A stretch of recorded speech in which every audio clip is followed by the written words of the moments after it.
Assalamualaikum warahmatullahi wabarakatuh. Kepada Dewan Juri dan Panitia yang saya hormati, perkenalkan, nama saya Mikael Aldan Kinci Rohman, kelas 5 dari SD Muhammadiyah 1 Taman. Di sini, saya akan menceritakan kisah Nabi Musa alaihissalam. Dikisahkan bahwa ada raja sangat kejam, yaitu Raja Fir'aun. Dia mempunyai mimpi bahwa ada anak laki-laki yang akan merebut kerajaannya. Mimpi itu terulang-ulang sehingga membuat dia sangatlah khawatir dan gelisah. Akhirnya, dia buat peraturan bahwa setiap bayi laki-laki yang lahir harus dibunuh. Lalu hiduplah sepasang suami istri yang bernama Imran bin Kohats dan istri yang bernama Yukabat. Lalu Yukabat ingin melahirkan anak, tapi dia takut kalau anaknya akan dibunuh.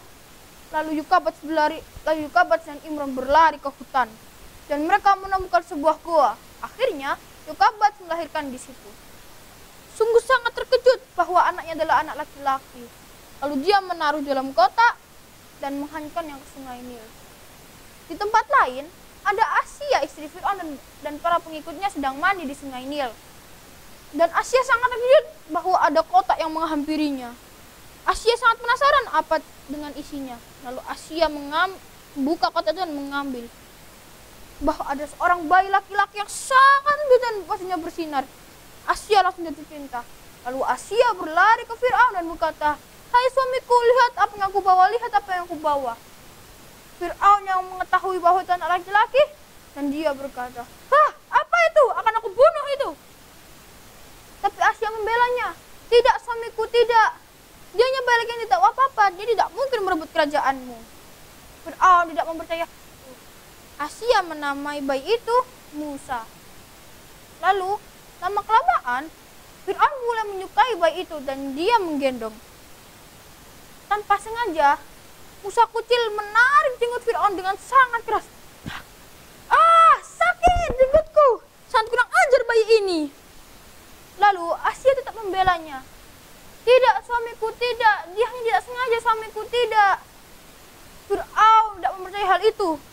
Lalu Asia memerintahkan pengawal Fir'aun untuk mengambil api dan roti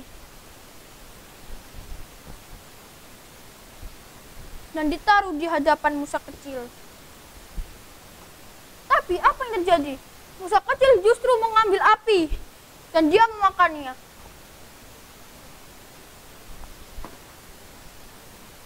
Dan apa yang terjadi?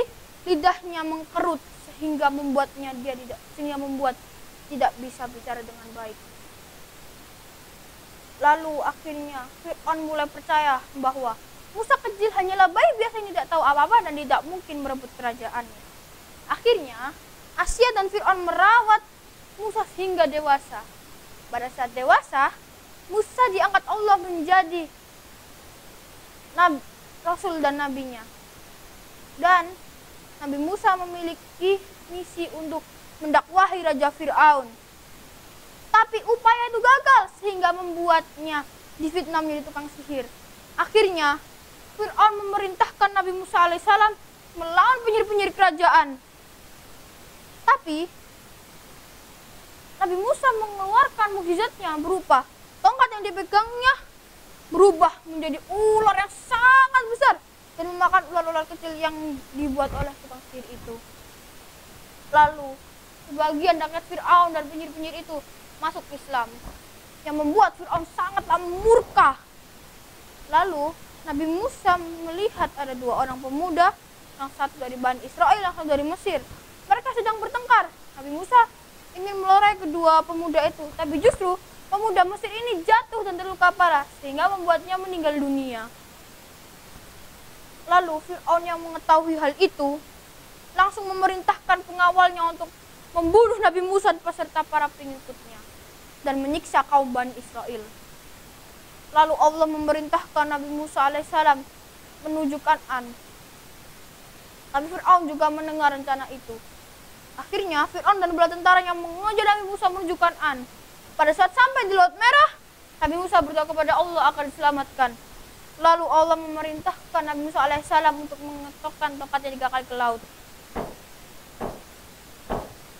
Seketika laut itu terbelah menjadi 2 dan Nabi Musa beserta pengikutnya bisa melewati laut itu. Fir'aun juga tidak mau kalah. Fir'aun juga menyeberangi laut itu.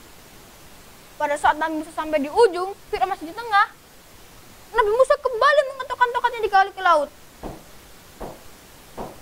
Sehingga laut itu kembali menutup atas izin Allah. Fir'aun ingin mengatakan syahadat tidak bisa karena mulutnya ditutup tanah oleh malaikat Jibril dan dia tidak sempat mengatakan. Akhirnya Fir'aun beserta tentaranya tenggelam di Laut Merah dan jasad Fir'aun ditemukan oleh orang-orang Mesir di pantai dan akhirnya dijadikan mumi. Demikian kisah yang saya bawakan, kurang lebihnya saya minta maaf. Pesan dari kisah ini adalah kita sebagai manusia tidak boleh sombong dan semena-mena. Saya Alden. Wassalamualaikum warahmatullahi wabarakatuh.